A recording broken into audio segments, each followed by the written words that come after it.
Sir, कोई बहुत बड़े वकील साहब आपसे मिलना चाहते हैं। वार्ड बॉय गणपत ने दरवाजा फटाक से खोलते हुए उत्सुकता से कहा। मैंने खिड़की से देखा था कि कोई काले कोट वाला आदमी हमारे प्राथमिक स्वास्थ्य केंद्र के सामने बड़ी सी लग्जरी गाड़ी मर्सिडीज पार्क कर रहा था। शायद इस बड़ी गाड़ी के कारण ही गणपत गाड़ी में आने वाले व्यक्ति को बड़ा वकील मान रहा था। मैं समझ नहीं पा रहा था कि कोई बड़ा सा वकील मुझसे क्यों मिलना चाहता है।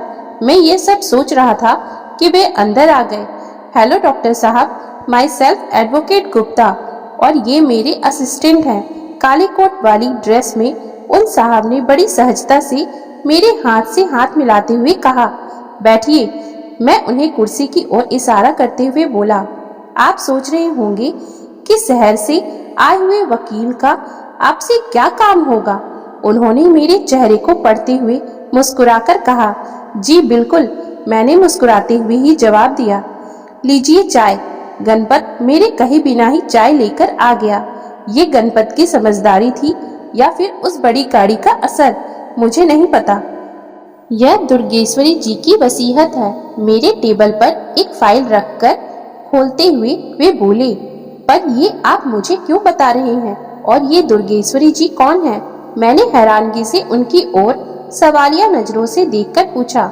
मैं आपको ये सब इसलिए बता रहा हूँ कि दुर्गेश्वरी जी ने वसीयत में अपनी आधी संपत्ति, जिसमें एक 2 मंजिला मकान, लगभग 1 किलो सोने के गहने आपके नाम किया है, और बाकी आधी संपत्ति का मेडिकल ट्रस्ट बनाकर आपको उसका मुख्य ट्रस्टी बनाया है। वकील गुप्ता ने धड़ाका करते हुए आगे बताया, दुर्गेश्वरी जी वही आपकी जो मरीज है, जो आपके पास दुर्गा के नाम से इलाज कराने आती थी। ये सुनकर मैं हैरान था। उनके पास इतनी संपत्ति कहाँ से आई? वे तो बहुत ही गरीब थी। यहाँ तक कि उनके पास साधारण सी दवा खरीदने के लिए भी पैसे नहीं होते थे। पर वे खुद कहाँ हैं? काफी दिनों से हॉस्पिटल भी नहीं आई। मैंने चिंतित स्वर में उनसे पूछा। मुझे अभी तक वकील साहब की बातों पर विश्वास नहीं हुआ था, क्योंकि पिछले 2 सालों से दुर्गा जी मुझसे सरकारी अस्पताल में इलाज करा रही थी। मुझसे अच्छा उनकी गरीबी को और कौन जान सकता है। सॉरी सर, मुझे आपको बताते हुए दुख हो रहा है कि पिछले सप्ताह ही शहर के मशहूर अपोलो हॉस्पिटल में उनका निधन हो गया है। वकील साहब ने दुखी स्वर में कहा, ओह नो, वे मेरी सबसे अच्छी मरीज थी। मैंने दुखी स्वर में कहा, पर मैं तो उनका रिश्तेदार भी नहीं हूँ। फिर वसीयत मेरे नाम करने का मतलब क्या है? मैं अभी भी स्तब्ध और आश्चर्य में भूत बन गया था। जिस औरत ने मेरे नाम लाखों रुपए किए, उसका सही नाम तक मुझे पता नहीं था। मेरे चेहरे पर प्रश्न देखकर वे बोले, मैं आपको पूरी बात बताता हूँ, जिससे आप सारी बात समझ सके। मैं समझ सकता हूँ कि आपके अंदर इस समय कई सवाल उठ रहे होंगे कि आखिर सरकारी दवाखाने की मोहताज और छोटे से गांव में अकेले गरीबी में रहने वाली दुर्गेश्वरी देवी आखिर कौन थी, और उनके पास इतनी सारी प्रॉपर्टी कहाँ से आई? आखिर क्यों वो इस छोटे से गांव में रहती थी? दरअसल मैं उनके पति अखिलेश सिंह का बचपन का दोस्त हूँ। वे भी वकील थे और उनके पति भी मेरे साथ हाई कोर्ट में वकालत करते थे। 5 साल पहले उनकी एक दुर्घटना में मौत हो गई थी और उनका कोई बच्चा भी नहीं था। वे अकेली हो गई थी। भले ही उनके पति बहुत सारी संपत्ति छोड़कर गए थे, उनके काफी रिश्तेदार उनकी बेहिसाब संपत्ति के लिए उनके आसपास मंडराते रहते थे, और जिन रिश्तेदारों को उनकी जायदाद का लालच नहीं था, वे उनकी जिम्मेदारी लेने से हिचकिचाते थे कि कौन उनकी जिंदगी भर देखभाल का बोझ संभाले। स्वार्थी रिश्तेदार उनकी मृत्यु की कामना करने लगे, और कई रिश्तेदार अपने बच्चे उन्हें गोद देने की जिद करने लगे। दुर्गेश्वरी जी पर दबाव बढ़ने लगा। एक पति बिन अकेली स्त्री, ऊपर से स्वार्थी रिश्तेदार। एक रात उन्होंने अपने कानों से सुना कि उनकी हत्या की योजना बन रही है, जिसमें उनके नौकर और रिश्तेदार शामिल थे।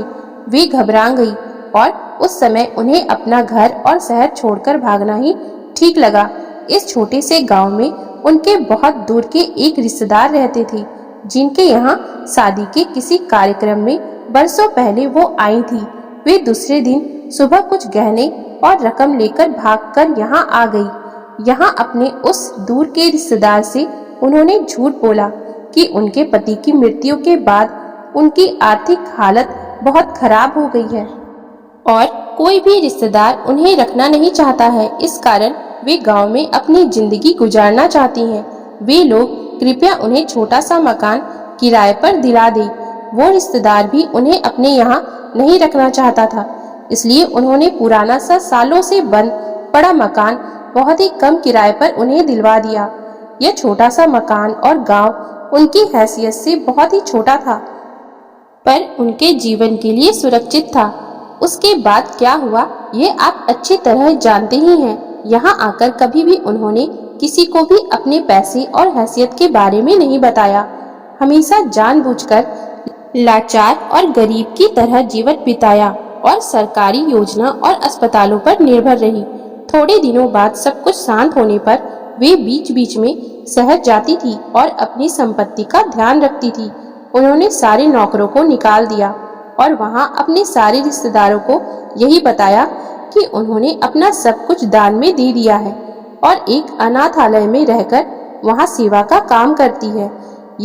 यह सब कुछ सुनकर जो रिश्तेदार उनकी संपत्ति के भूखे थे, उन्होंने दुर्गेश्वरी जी को बहुत बुरा भला कहा और हमेशा के लिए उनसे रिश्ते तोड़ लिए। और जिन रिश्तेदारों को उनकी संपत्ति का मोह नहीं था, उन लोगों ने तो पहले ही उनका ख्याल रखना छोड़ रखा था। अब वे भले ही थोड़ी बहुत तकलीफ में जी रही थी, पर अब हालात उनके अनुकूल और सुरक्षित हो गए थे। कुछ महीने पहले जब वो शहर आई थी तो उन्होंने मुझसे वसीयतनामा बनवाया और मुझे पूरी बात बताई कि क्यों वे आपके नाम अपनी संपत्ति करना चाहती हैं। और मैं भी एक दिन गुपचुप यहाँ बीच में आया था और आपके द्वारा किए गए कामों को देखकर उनके फैसले से संतुष्ट हुआ था। वकील गुप्ता ने उन्हें पूरी बात बताई, पर मैं अभी तक ये समझ नहीं पा रहा हूँ कि उन्होंने मुझे अपनी संपत्ति का वारिस क्यों बनाया। ये बात मेरी समझ के बाहर है। मैं अभी भी हैरत में था। वो तो आप इस पत्र को पढ़कर ही समझ सकते हैं, जो आपके नाम दुर्गेश्वरी जी ने तब लिखा था जब वह मेरे पास वसीयत बनाने आई थी। उन्होंने मुझसे कहा था कि उनके मरने के बाद ये पत्र मैं आपको दूं। वकील साहब ने सील बंद हालत में एक लिफाफा मुझे दिया जिस पर मेरा नाम लिखा था। तो आप कब आ रहे हैं कोर्ट में, ताकि प्रॉपर्टी आपके नाम हैंड ओवर हो सके? वकील गुप्ता ने पूछा। जब तक मैं पत्र पढ़ न लूं और ये न जान लूं कि आखिर क्यों उन्होंने मुझे अपनी सारी संपत्ति का वारिस बनाया, तब तक मैं कैसे कुछ कह सकता हूँ। मैंने पत्र खोलकर पढ़ा। बहुत ही खूबसूरत और सलीकेदार लिखावट थी, जो कह रही थी कि वे बहुत ही पढ़ी लिखी महिला होंगी। उसमें लिखा था कि डॉक्टर साहब, मैं आपको डॉक्टर साहब की जगह फरिश्ता कहूँ तो गलत नहीं होगा। न कि मेरे लिए, बल्कि मेरे इस छोटे से पिछड़े गांव के कई गरीबों के फरिश्ते हो। आप मेरा पत्र पढ़ रहे होंगे, तब तक मैं न सिर्फ गांव से बल्कि दुनिया से ही बहुत दूर जा चुकी होंगी कि आपकी दवा भी अब असर नहीं करेगी। सबको एक दिन जाना होता है और मैं भी जा रही हूँ। सच बताऊं डॉक्टर साहब, मैं शांति और संतुष्टि से जा रही हूँ, क्योंकि जाने से पहले मैं अपने पति की मेहनत और ज्ञान से अर्जित संपत्ति एक फरिश्ते के हाथों में सौंपकर जा रही हूँ, जो न सिर्फ सच्चा हकदार है बल्कि उस धन का सदुपयोग भी करेगा और मानवता के काम में भी लगाएगा। मुझे अब भी याद है वो दिन जब मैं पहली बार सरकारी अस्पताल आई थी। मैं पूरी रात बुखार से तपती रही थी और कांप रही थी। उसी दिन मैं शहर से वापस आई थी और रास्ते में बारिश के कारण पूरी तरह से भीग गई थी। रात को छोटे से गांव में डॉक्टर नहीं होगा ये सोचकर पूरी रात घर पर मैं बुखार से तड़प रही थी। सुबह सुबह मैं ये सोचकर अस्पताल गई कि शायद कोई नर्स या फिर वार्ड बॉय हो जो मुझे दवा दे देगा, जिससे मुझे थोड़ा बहुत आराम मिल सके। उस समय सुबह लगभग 8 बजे थे। देखा तो मैं बहुत हैरान हुई कि सुबह सुबह ही अस्पताल में अपनी पर्ची बनवाने के लिए लंबी लाइन लगी हुई थी। घिसट कर मैं किसी तरह आपके कक्ष में दाखिल हुई। डॉक्टर साहब, मुझे बहुत तेज बुखार है, मैंने मरियल सी आवाज में दरवाजे का हैंडल पकड़ते हुए कहा। आपने तुरंत कुर्सी से उठकर मुझे संभाला और जोर से बोले, गणपत, माँ जी को इमरजेंसी रूम में तुरंत लेकर जाओ। गणपत मुझे व्हील चेयर पर इमरजेंसी रूम में लेकर गया, जो आपके कक्ष के पास में ही था। पीछे पीछे आप भी आए और जांच कर कहा। नर्स को जरूरी इंजेक्शन और ग्लूकोज चढ़ाने के लिए बोला। मैं इतने तेज बुखार और आधी बेहोशी की हालत में भी सुखद आश्चर्य में थी। गांव के सरकारी डॉक्टर का फरिश्ते जैसा व्यवहार देखकर आपके इंजेक्शन इलाज से मैं दोपहर तक काफी ठीक हो गई थी। मैं प्यास से पानी पानी बोल रही थी कि किसी ने पानी का गिलास मेरे आगे किया। मैंने गटागट बिना देखे पानी पी लिया। पानी के कारण शरीर को जान मिली तो मैंने देखा कि एक डॉक्टर मुझे पानी पिला रहा है। मैं झेप गई, बोली, डॉक्टर साहब, आपने मुझे पानी का गिलास दिया? हाँ, गणपत काम से बाहर गया है, आप पानी के लिए कह रही थी, आपने मुस्कुराकर कहा। फिर आपने मेरे परिवार वालों के बारे में पूछा तो मैंने कहा कि मेरा कोई नहीं है। तो आपको मेरे खाने पीने की चिंता हुई और आपने चपरासी को भेजकर अपने घर से मेरे लिए खाना मंगवाया। सच कहूँ तो उस दिन पहली बार मेरे पति के जाने के बाद मुझे ये महसूस हुआ कि मेरा भी कोई दुनिया में है। लगा कि इस गांव में ऊपर वाले ने आप जैसे फरिश्ते के रूप में मेरी संतान की कमी को पूरा कर दिया है। मैं पूरे 4 साल से इस गांव में रह रही हूँ। आपने बिल्कुल एक बेटे की तरह मेरी बहुत सेवा की, मेरा बहुत ख्याल रखा। मैंने खुद देखा कि पूरे गांव वाले हमेशा आपकी प्रशंसा करते रहते हैं कि आपके इस गांव के अस्पताल में आने के बाद गांव वालों को छोटी मोटी बीमारियों के लिए शहर की ओर नहीं भागना पड़ता है। रात को भी किसी को इमरजेंसी हो तो भी आप मुस्कुराते हुए इलाज करते हैं।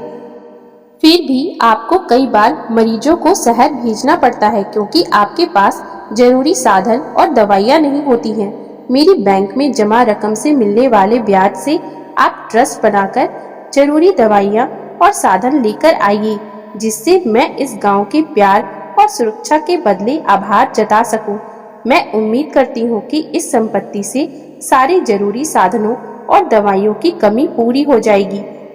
डॉक्टर साहब, अगर आप चाहते तो आप भी दूसरे डॉक्टरों की तरह शहर में नर्सिंग होम खोलकर प्रैक्टिस करके लाखों कमा सकते थे, ऐसो आराम की जिंदगी जी सकते थे, खुद का बहुत बड़ा बंगला बना सकते थे, विदेश घूम सकते थे।